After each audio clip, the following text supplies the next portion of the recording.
Merhaba arkadaşlar, İki Ters Bir Düz YouTube kanalındasınız. Bugünkü projemiz güzel bir yazlık çanta. Bu çantayı rafya iple ördüm, bir bütün halinde örülüyor. Ayrıntılara geçmeden önce küçük bir hatırlatmada bulunmak istiyorum. Kanalıma abone olur, beğeni ve yorumlarınızla kanalımı desteklerseniz çok mutlu olurum arkadaşlar. Görüşleriniz benim için çok değerli.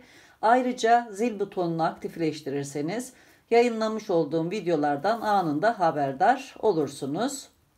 Gelelim ayrıntılara.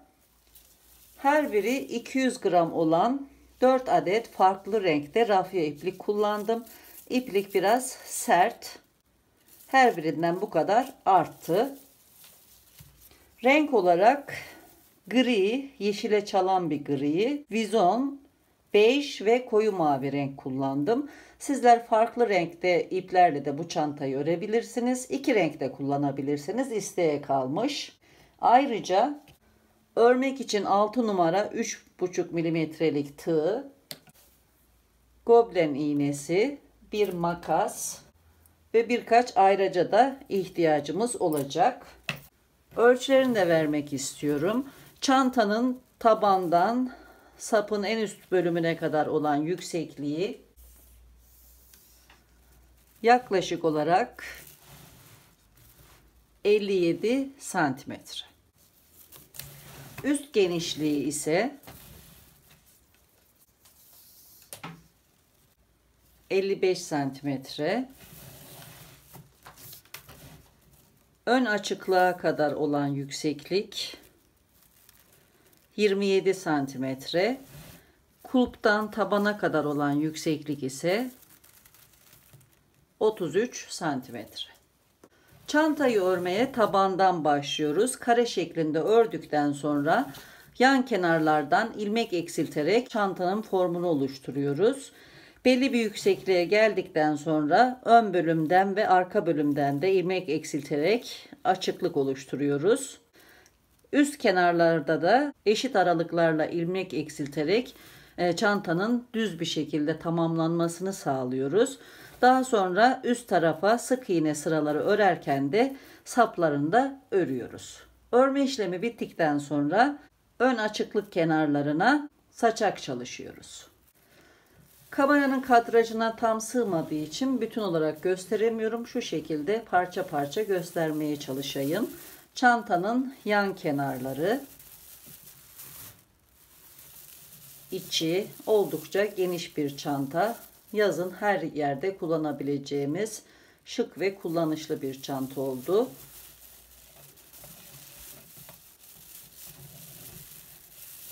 Alt taban bölümü.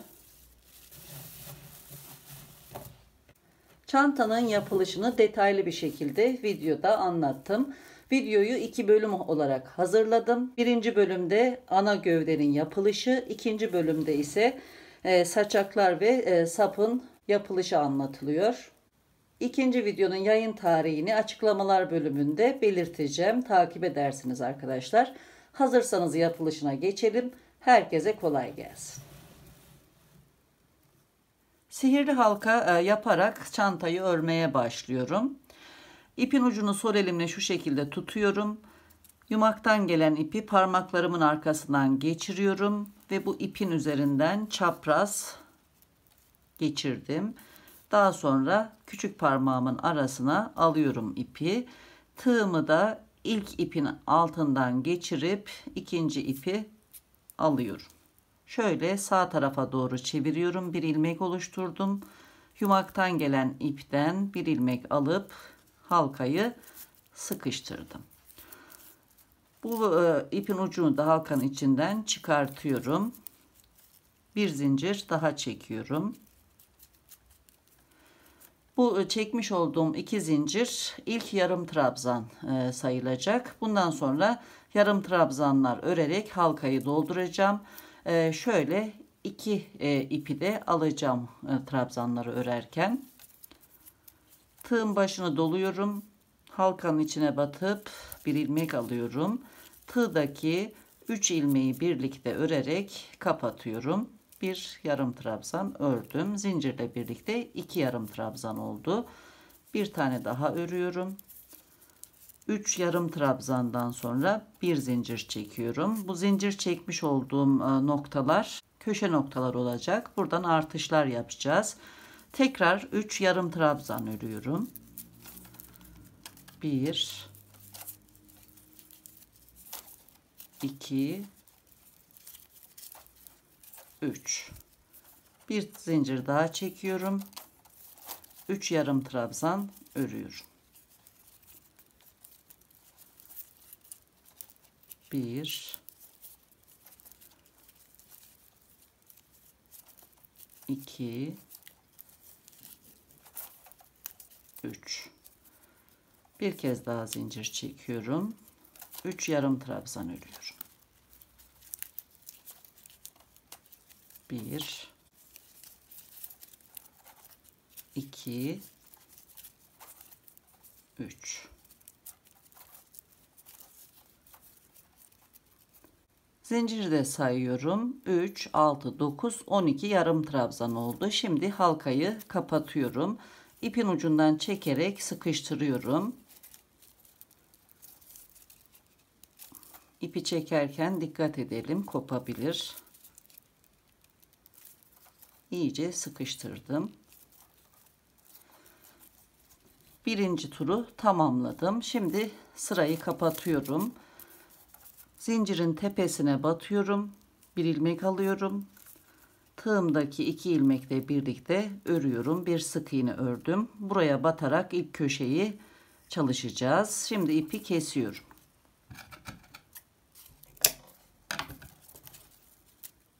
İlmeği uzatıyorum. İpin ucunu ilmeğin içinden geçiriyorum.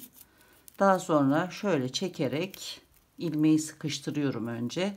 İpi de çekiyorum. Sırayı kapattım.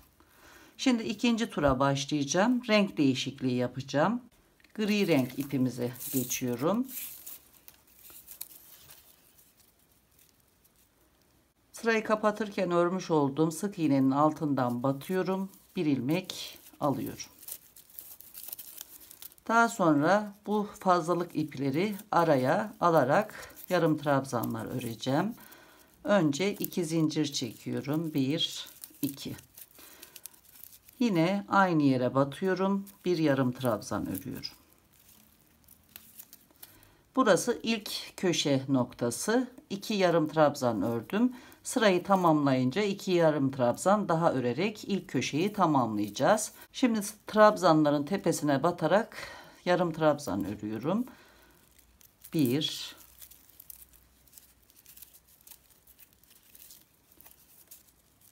2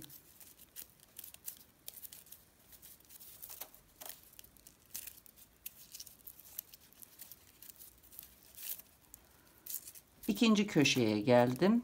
Çekmiş olduğum zincirin altına batıyorum. Buraya 2 yarım trabzan öreceğim. 1 2 bir zincir çekiyorum. Aynı yere 2 yarım trabzan daha örüyorum. Köşelerde 4 trabzan olacak. İkişer ikişer ayırıp ortaya bir zincir çekeceğiz.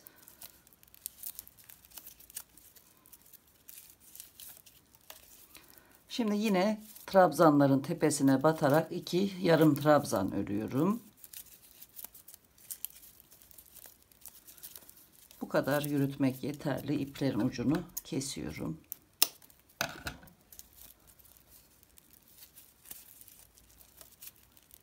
Bir, 2 yarım trabzan ördüm. Üçüncü köşeye geldim. Yine zincirin altından tığ geçiriyorum. 2 yarım trabzan örüyorum. 1 2 bir zincir çekiyorum. Aynı yere 2 yarım trabzan daha örüyorum. 1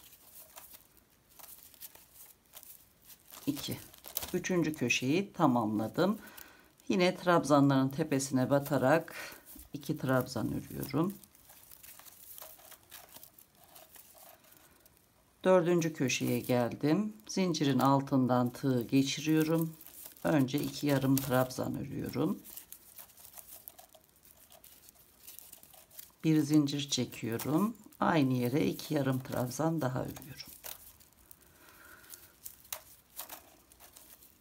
Sırayla 2 yarım trabzan daha örerek ikinci turu tamamlayacağım.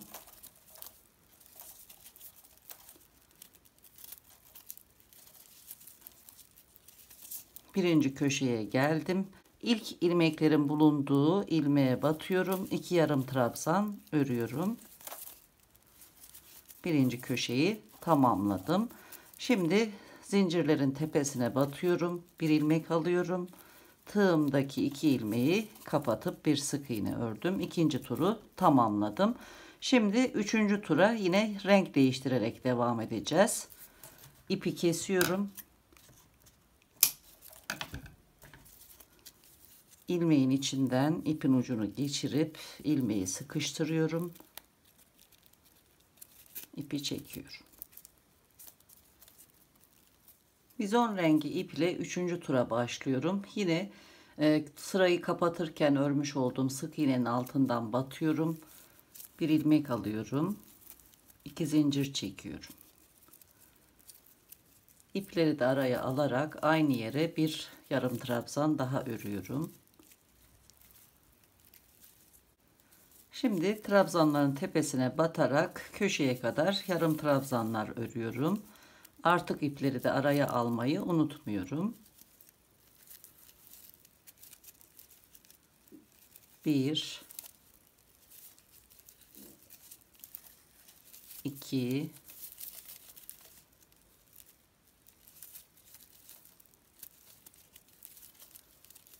3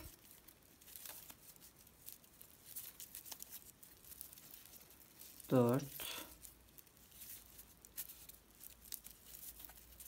5 yarım trabzan ördüm. Şimdi ikinci köşede bu ortadaki zincirin altından batıp 2 yarım trabzan örerek ikinci köşeye başlıyorum.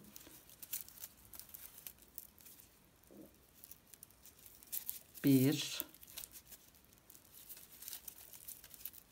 iki. Bir zincir çekiyorum. Aynı yere batıp 2 trabzan daha örüyorum. 1 2.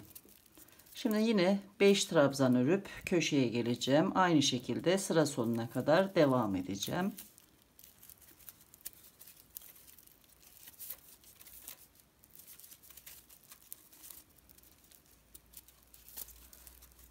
Köşe noktasından sonra 5 trabzan ördüm. Birinci köşeye geldim. Buraya batıyorum. 2 yarım trabzan örüyorum. Ve üçüncü turu tamamlıyorum. Yine zincirlerin tepesine batıyorum. Bir ilmek çıkartıyorum. Sık iğne örüyorum. İpi kesiyorum.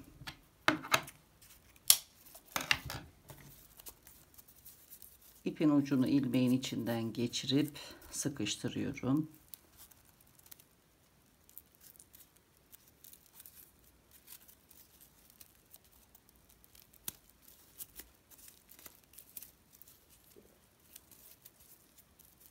Dördüncü tura başlayacağım. Yine renk değiştiriyorum. Bej rengi ipi alıyorum.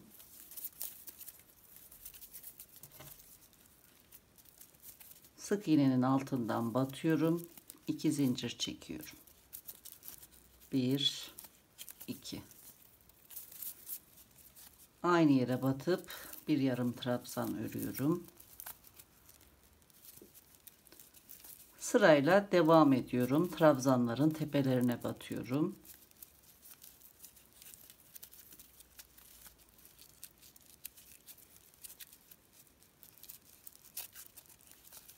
Bir,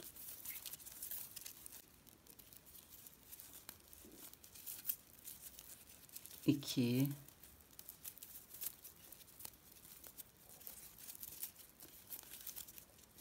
üç,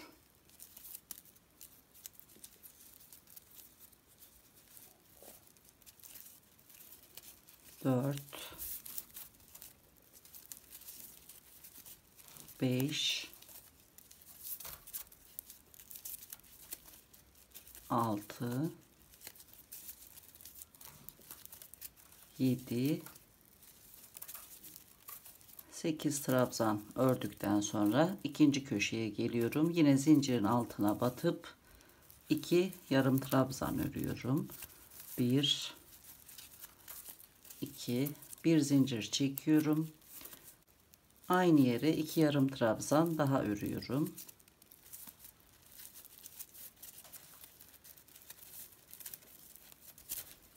Bu şekilde sıra sonuna kadar devam edeceğim. 8 yarım trabzan örüp köşeyi çalışacağız. Yine 8 trabzan örüp köşe nokta, 8 trabzan örüp sıra sonuna geleceğiz. Devam edelim.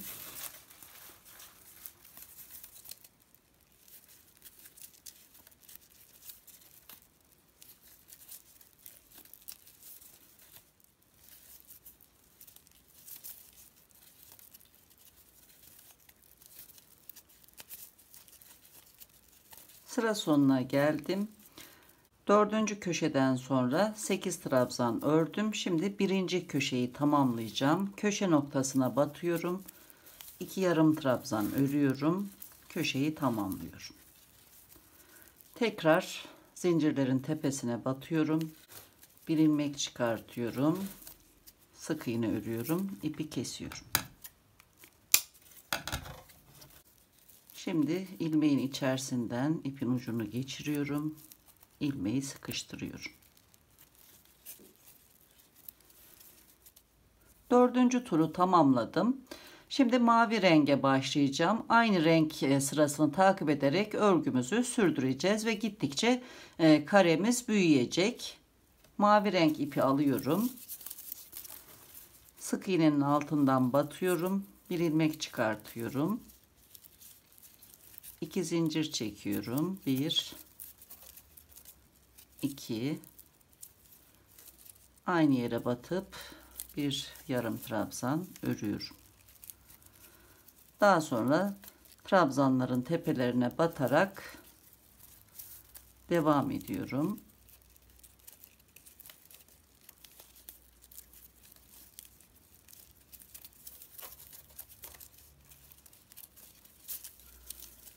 Örgümüzü bu şekilde sürdüreceğiz. Şimdi şu altta kalan fazlalık ipi de gizleyeceğim. Bir iğneye geçiriyorum. Şöyle bir ilmek atlayıp diğer ilmeklerin altından ipi geçiriyorum.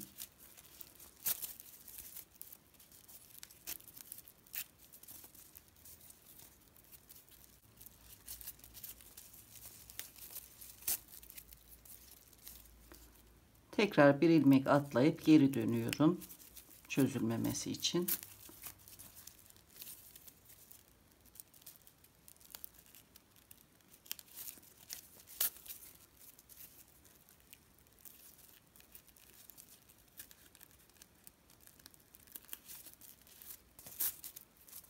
Fazlalığı kesiyorum. Örgümüze devam edelim. Tabanı tamamladığımızda tekrar birlikte olacağız.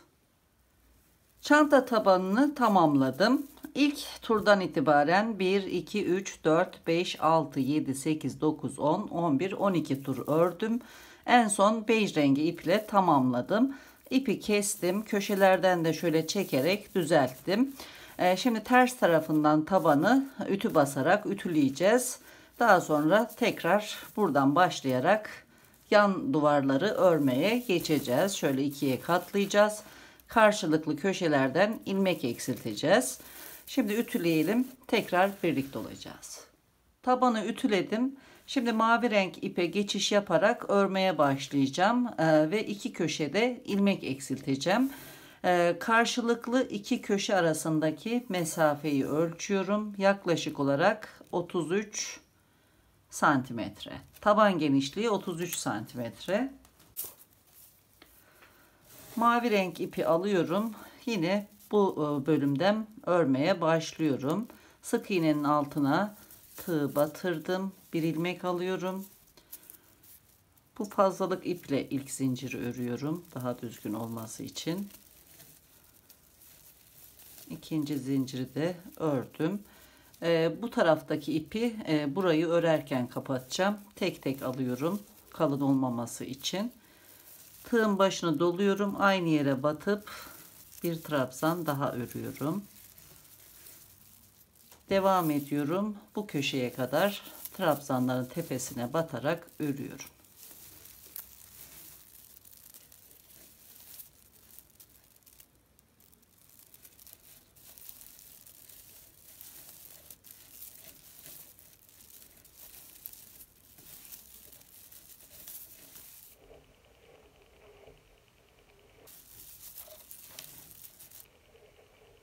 İkinci köşeye kadar ördüm. Bu köşedeki 4 trabzanın ortalarına batarak 3 trabzan öreceğim ama üçünü birlikte toplayacağım. Şimdi tığın başını doluyorum. Bu çift trabzanın ortasına batıyorum. Bir ilmek alıyorum. Tığımdaki ilk 2 ilmeği kapatıyorum. Tekrar tığın başını doluyorum. Zincirin altından tam orta noktaya batıyorum. Bir ilmek çıkartıyorum. Yine ilk 2 ilmeği örüyorum. Tekrar tığın başını doluyorum. Bu çift trabzanın ortasına batıyorum. Bir ilmek çıkartıyorum. Tığdaki ilk 2 ilmeği kapatıyorum. Tığımda 4 ilmek kaldı. Şimdi bu 4 ilmeği birlikte örerek hepsini kapattım. Şöyle ilmek eksilttim. Şu şekilde kapanmaya başlayacak. Buradan trabzanların tepesine batarak 3. köşeye geleceğim. 3. köşede yine normal artışlarımı yapacağım. 3. köşeye kadar devam edelim.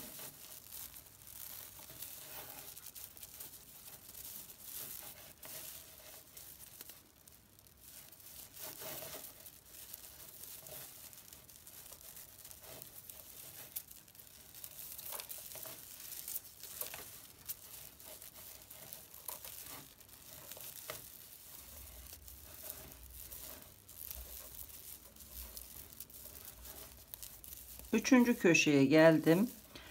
Üçüncü köşede yine normal artışı yapıyorum. Zincirin altından battım. 2 trabzan örüyorum. Bir zincir çekip tekrar aynı yere batıp 2 trabzan örüyorum.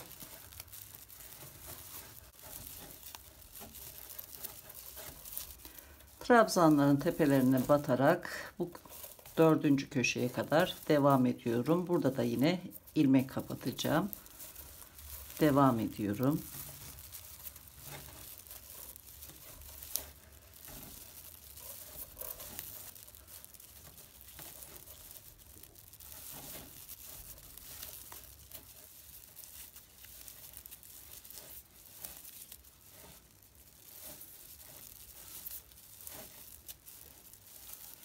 Dördüncü köşeye geldim.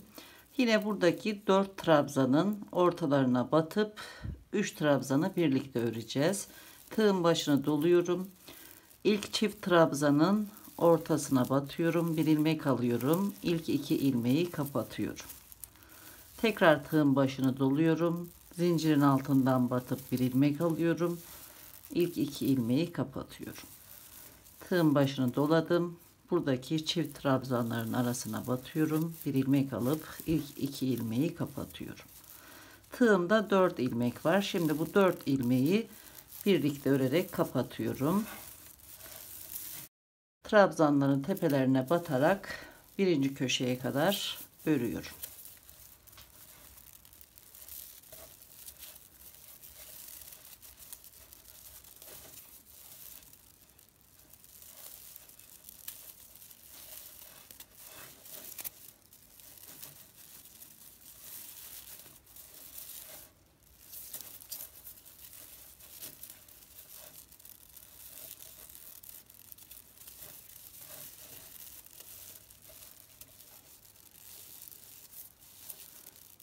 Turun sonuna kadar ördüm.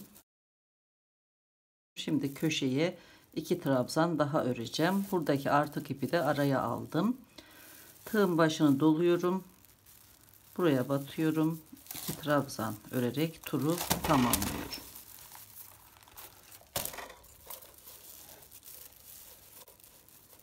Zincirin tepesine batıyorum. Bir ilmek alıyorum. Sık iğne örerek turu kapattım. İpi kesiyorum.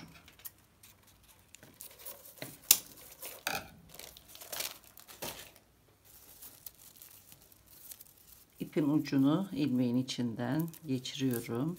İlmeği sıkıştırıyorum.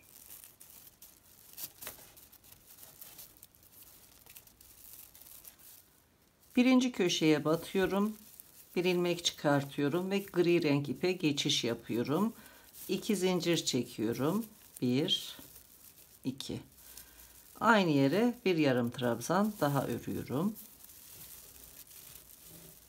Şimdi trabzanların tepesine batarak ikinci köşeye kadar öreceğim.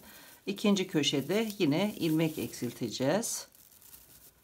Sırayla trabzanlara batıyorum.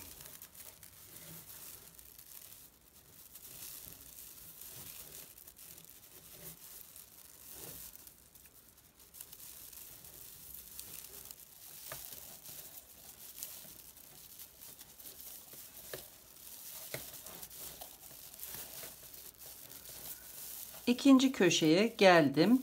Şimdi burada ilmek eksilteceğim. Bu ve bundan sonraki 3 sırada 2 trabzanı birlikte örerek eksiltme yapacağız. Bir alt sırada birlikte örmüş olduğumuz 3 trabzanın sağ tarafındaki ilmeğe batıyorum. Bir ilmek çıkartıyorum. Tığdaki ilk 2 ilmeği kapatıyorum. Tekrar tığın başını doluyorum. Bu üçlü trabzanın sol tarafındaki ilmeğe batıyorum.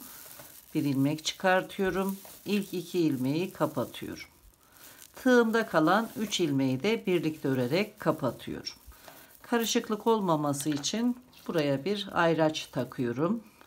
2 trabzanı birlikte örerken oluşan ilmeğe ayraç takıyorum.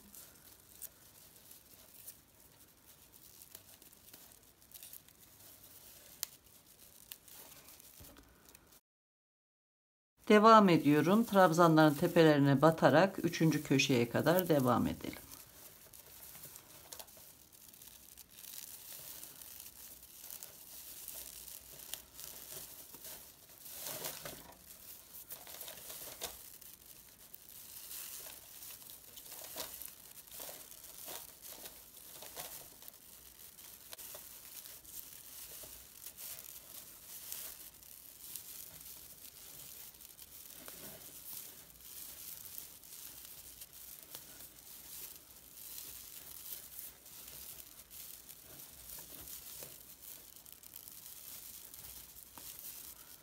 Üçüncü köşeye kadar ördüm. Şimdi çekmiş olduğum zincirin altına batıyorum.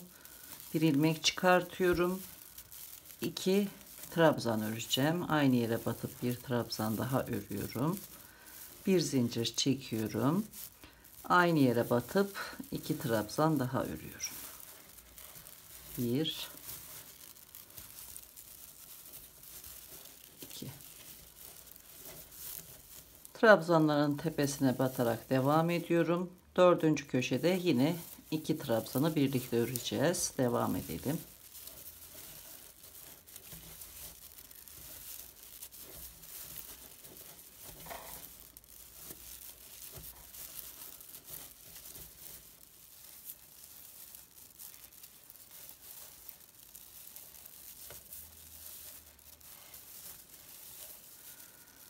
Üç trabzanı birlikte örerek eksilttiğim 3. köşeye geldim.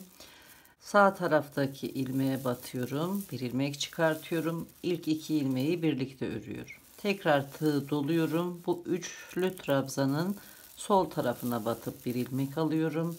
İlk 2 ilmeği kapatıyorum. Tığımda kalan 3 ilmeği de birlikte örerek kapatıyorum. Buraya da bir ayraç takıyorum. Çift trabzanı örerken oluşan ilmeğe ayraç yerleştiriyorum. Trabzanların tepesine batarak tur sonuna kadar devam ediyorum.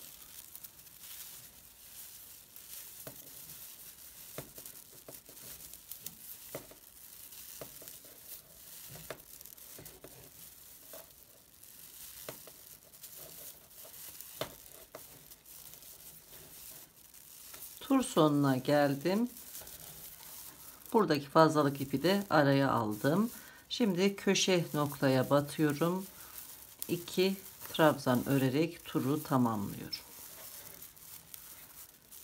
Zincirlerin tepesine batıyorum. Bir ilmek çıkartıyorum. Sık iğne örüyorum ve ipi kesiyorum.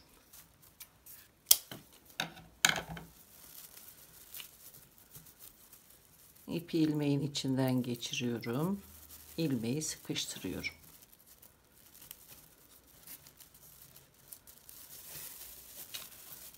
İlmek eksiltmeye başladıktan sonra 2 sıra ördüm. Şimdi 3. sıraya başlayacağım. Bizon rengi iple 3. sıraya geçiş yapıp devam edeceğim. Bu köşeye gelince ayracın bulunduğu ilmeğe ve yanındaki ilmeğe batarak 2 trabzanı birlikte öreceğim. Aynen buradaki gibi. Devam edeceğim. Bu köşede artışları sürdüreceğim. Bu köşeye gelince yine bu ayracın bulunduğu ilmeğe ve yanındaki ilmeğe batarak 2 trabzanı birlikte öreceğim. Köşeye gelip turu tamamlayacağım. Bu şekilde bu son örmüş olduğum sıranın aynısını 3 kez daha tekrar edelim. Tekrar birlikte olacağız. Kenarlarda eksiltmeye başladığım ilk sıradan itibaren 1, 2, 3, 4, 5 sıra ördüm. İlk sırada 3 trabzanı birlikte örerek eksiltme yapmıştım. Daha sonra 1, 2, 3, 4 sırada ikişer ikişer örerek eksiltme yaptım. Şimdi 6. sıraya başlayacağım. 6. sırada da aynen ilk sırada yapmış olduğumuz gibi 3 trabzanı birlikte örerek eksiltme yapacağız. Gri renk ipi alıyorum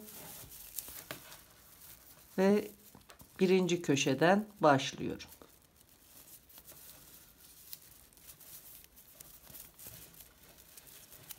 İki zincir çekiyorum. Aynı yere batıyorum. Bir trabzan örüyorum. Trabzanların tepesine batarak ikinci köşeye kadar, ayrıca kadar örüyorum.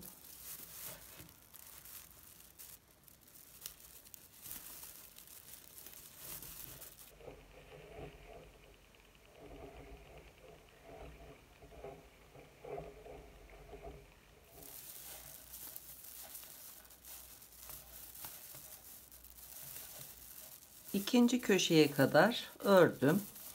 Şimdi burada ayracın takılı olduğu ilmekten önceki ilmeğe, ayracın bulunduğu ilmeğe ve bir sonraki ilmeğe batarak 3 trabzanı birlikte öreceğim. Ayraçtan önceki ilmeğe batıyorum. Bir ilmek çıkartıyorum. Tığdaki ilk 2 ilmeği örüyorum. Ayracı çıkartıyorum.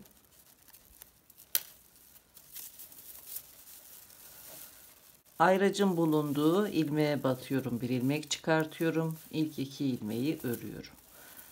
Üçüncü ilmeğe batıyorum. Bir ilmek çıkartıyorum. İlk 2 ilmeği örüyorum. Tığımdaki 4 ilmeği birlikte örerek kapatıyorum. Burada oluşan ilmeğe ayracı takıyorum.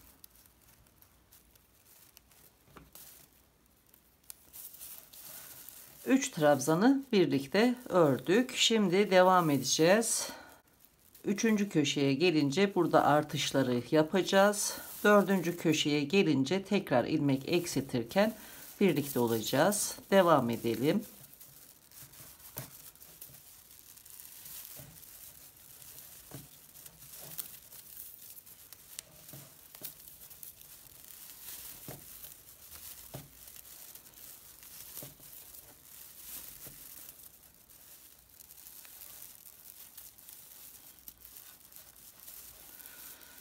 Ayrıca kadar geldim.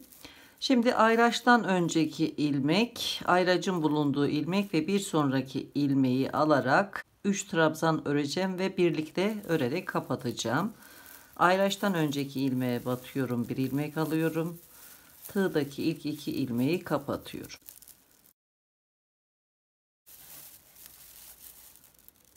Ayracın bulunduğu ilmeğe batıyorum, bir ilmek alıyorum. Tığdaki ilk 2 ilmeği kapatıyorum. Tekrar bir ilmek alıyorum. Üçüncü ilmeğe batıyorum. Bir ilmek aldım. İlk 2 ilmeği örüyorum. Tığımdaki 4 ilmeği birlikte örerek kapatıyorum. Ayracıda oluşan ilmeğe yerleştiriyorum.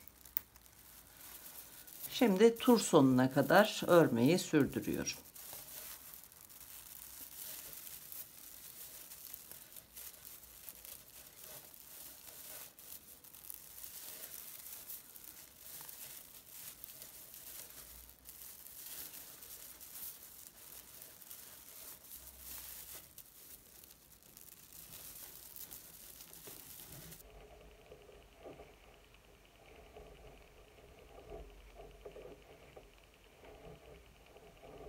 Tur sonuna geldim.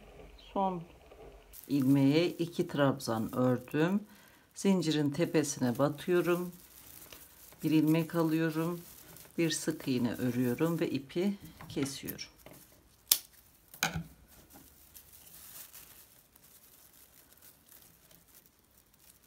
İlmeği sıkıştırıyorum.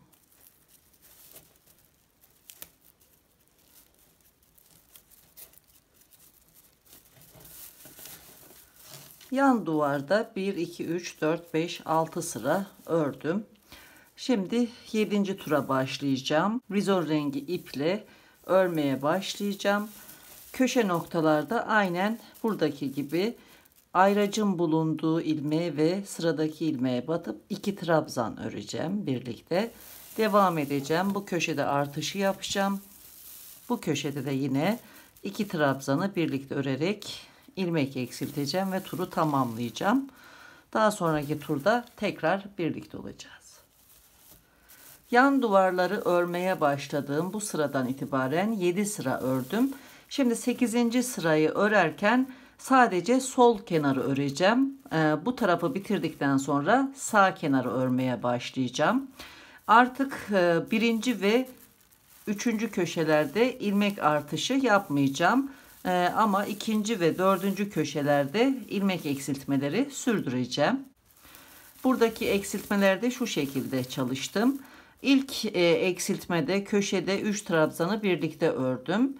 Bundan sonraki 1, 2, 3, 4 sırada ise ikişer trabzan birlikte örerek eksiltme yaptım. 6. sırada 3 trabzanı birlikte ördüm. 7. sırada 2 trabzanı birlikte ördüm. Şimdi buradan bej rengi ipimi takıyorum ve sol kenarı örmeye başlıyorum. Buradaki sık iğnenin altından battım. Bir ilmek alıyorum. 2 zincir çekiyorum. 1 2.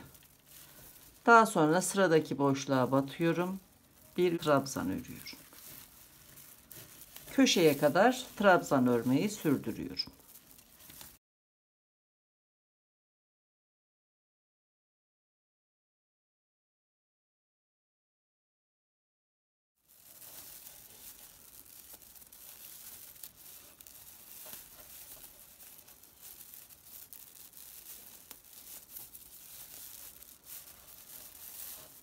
İkinci köşeye kadar ördüm.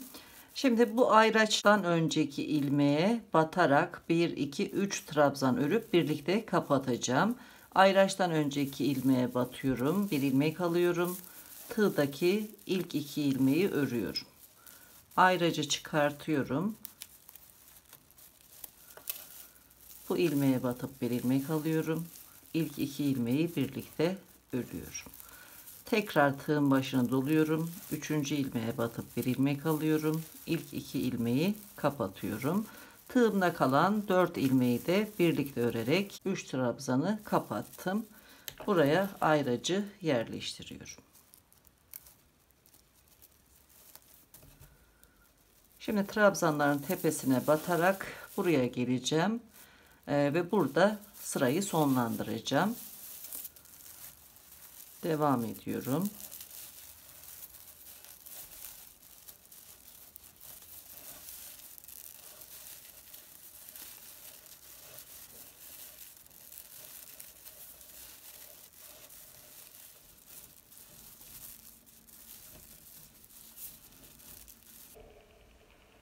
Son trabzanı öreceğim. Bu köşe noktadaki çift örmüş olduğum trabzanların arasına batıyorum. Tığın başını dolamıyorum. Burada esneme olmaması için bu son ilmeği sık iğne öreceğim. Batıyorum, bir ilmek alıyorum. Tığımdaki 2 ilmeği kapatıyorum ve sırayı tamamladım. İpi kesiyorum. İlmeği sıkıştırıyorum.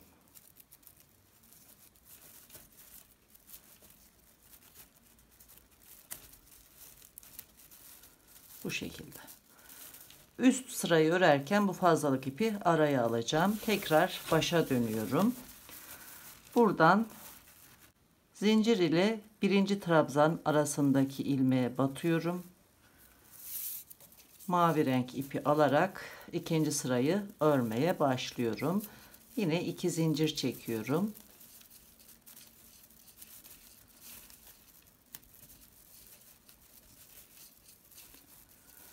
Sıradaki ilmeğe batıp köşeye kadar trabzan örmeyi sürdürüyorum.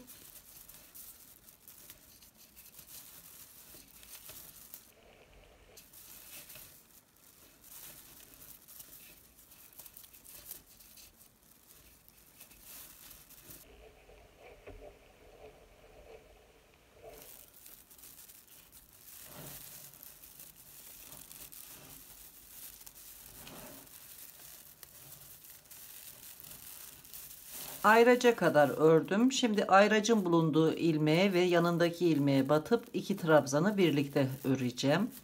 Bundan sonra bu köşedeki eksiltmeleri ikişer trabzan örerek yapacağız. İlk ilmeğe batıp bir ilmek alıyorum. İlk 2 ilmeği örüyorum. Tekrar sıradaki ilmeğe batıyorum. İlk 2 ilmeği örüyorum. Tığdaki 3 ilmeği de birlikte örerek trabzanları kapattım. Ayracı yerleştiriyorum. Trabzan örmeyi sürdürerek sıra sonuna kadar devam ediyorum.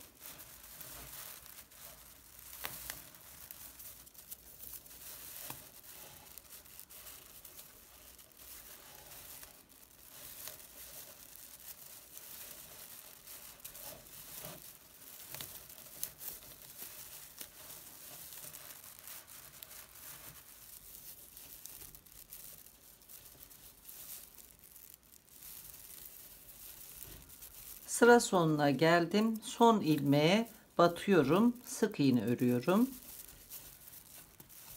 Sırayı tamamlıyorum.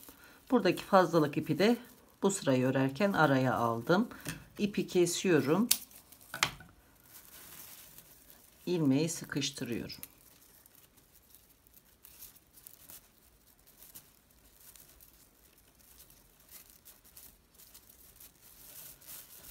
Bu şekilde. Şimdi gri renk ipi alacağım. Zincir ile trabzan arasına batıp ilmek çıkartacağım. Örmeye devam edeceğim. Köşeye gelince buradaki ayracın bulunduğu ilmeğe ve yanındaki ilmeğe batıp 2 trabzanı birlikte öreceğim. Tekrar devam edeceğim ve burada son ilmeğe batarak sırayı tamamlayacağım. Bu ipi de örerken araya alacağım. Bu şekilde örgümüzü sürdürelim. Sol yan tarafı örmeye başladığım sıradan itibaren 1, 2, 3, 4, 5, 6, 7, 8, 9 sıra ördüm. 10. sıradan itibaren daha fazla ilmek eksiltmeye başlayacağım. İlk örmüş olduğum zinciri de bir trabzan kabul ediyorum. 1, 2, 3 trabzan sonraki boşluğa batıyorum. Bir ilmek alıyorum. 2 zincir çekiyorum.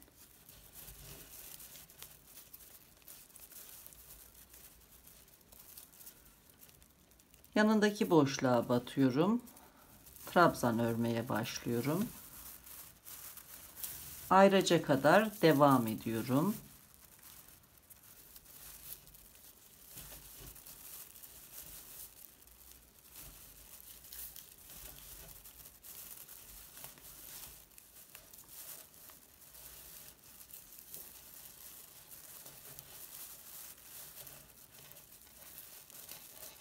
Ayraca kadar ördüm. Ayracın bulunduğu ilmeğe batacağım.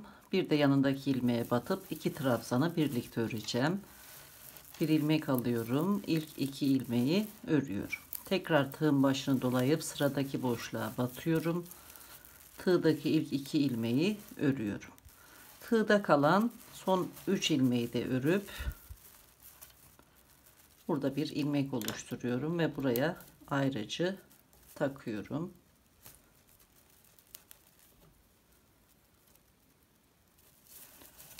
Trabzanların tepelerine batarak sıra sonuna kadar devam ediyorum.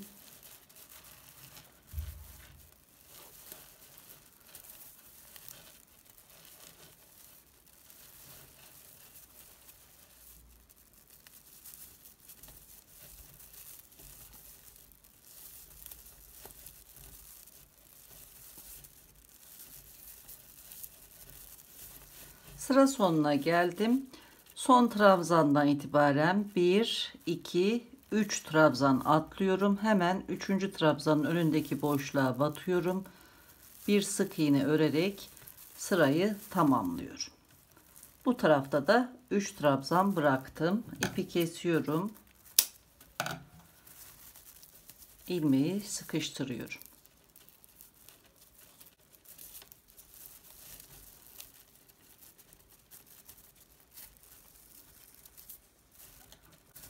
Tekrar başa dönüyorum. Ve yine buradan 1, 2, 3 trabzandan sonra batarak örmeye başlıyorum. Renk değiştiriyorum. 2 zincir çekiyorum.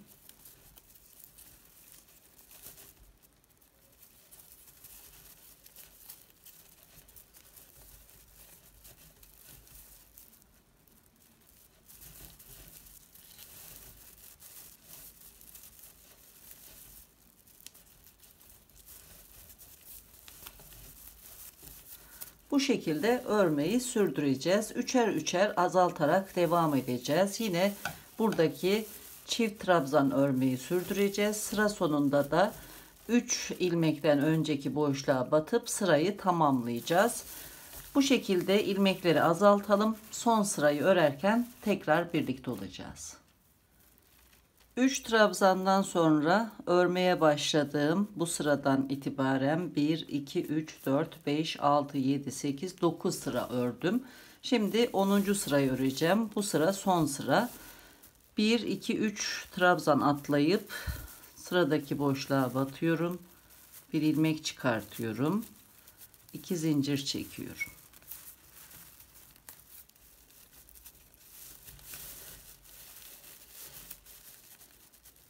Sıradaki boşluğa batıyorum.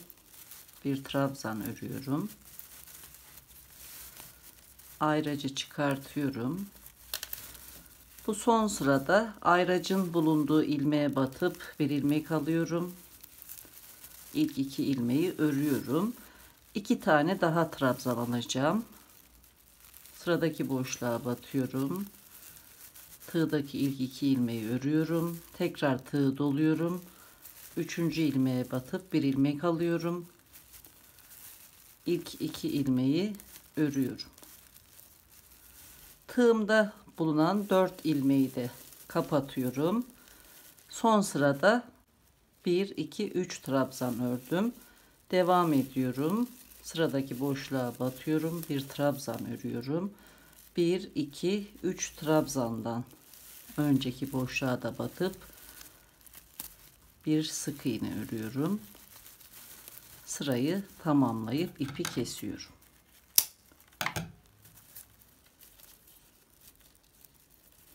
İlmeği sıkıştırıyorum.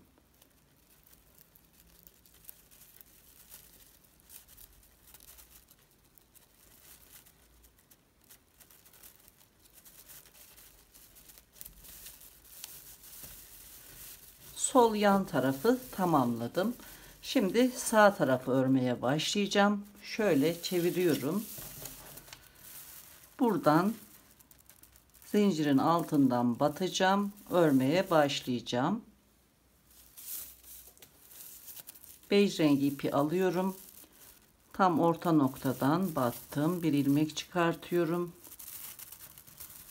2 zincir çekiyorum.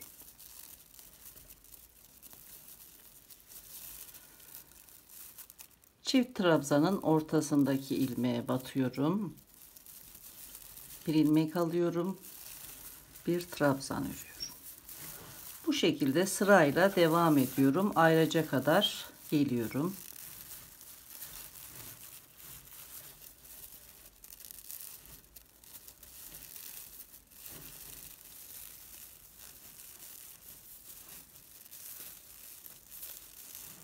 Ayraca kadar ördüm. Ayraçtan önceki ilmeğe, ayracın bulunduğu ilmeğe ve bir sonraki ilmeğe batarak 3 trabzan öreceğim ve birlikte kapatacağım. İlk ilmeğe batıyorum. Tığdaki ilk 2 ilmeği örüyorum. Ayracı çıkartıyorum. İkinci ilmeğe batıyorum. Bir ilmek alıp tığdaki ilk 2 ilmeği örüyorum. Üçüncü ilmeğe batıp bir ilmek alıyorum. İlk 2 ilmeği örüyorum. Tığımda bulunan 4 ilmeği de örerek kapatıyorum. Oluşan ilmeğe ayracı yerleştiriyorum.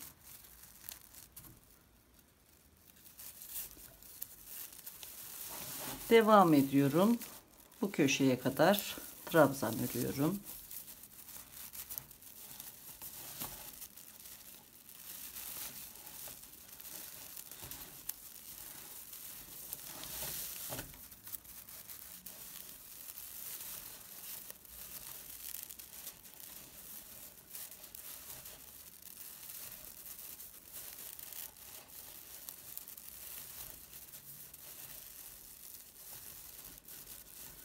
Sıra sonuna geldim. Bu fazlalık ipi de araya alıyorum. Devam ediyorum.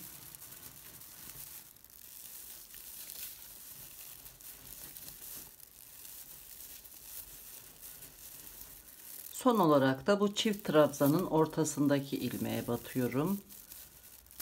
Buraya sık iğne örüyorum. Son ilmeği sık iğne örüyoruz. İpi kesiyorum.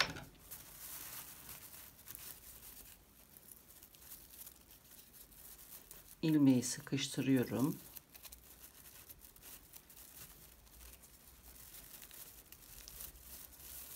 Bu şekilde. Şimdi tekrar başa dönüyorum. Zincir ile birinci trabzan arasına batıyorum. Bir ilmek alıyorum. Mavi renk ipe geçiş yapıyorum. 2 zincir çekiyorum.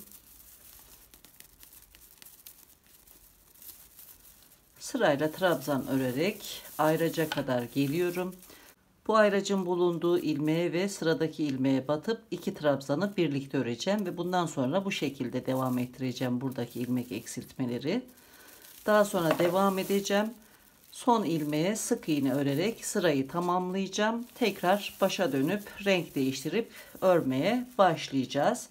Bundan sonraki işlemler aynen diğer taraftaki gibi olacak. 1, 2, 3, 4, 5, 6, 7, 8, 9 sıra ördükten sonra 3 trabzan sonra örmeye başlayacağız. Bu şekilde de 1, 2, 3, 4, 5, 6, 7, 8, 9, 10 sıra örünce bu tarafı da tamamlamış olacağız. Yine son tarafta da 3 trabzan önce sırayı tamamlayacağız. Birebir aynı şekilde örmeyi sürdürelim. Üst bölümü ve kulbu örerken tekrar birlikte olacağız. Çantanın örme işlemini tamamladım. Sağ tarafı bu şekilde. Sol tarafta böyle. Alt tarafı.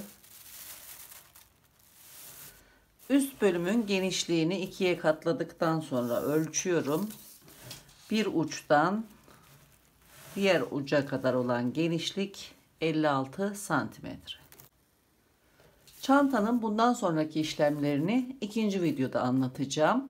İkinci videoda tekrar görüşmek üzere. Hoşça kalın, sağlıkla kalın.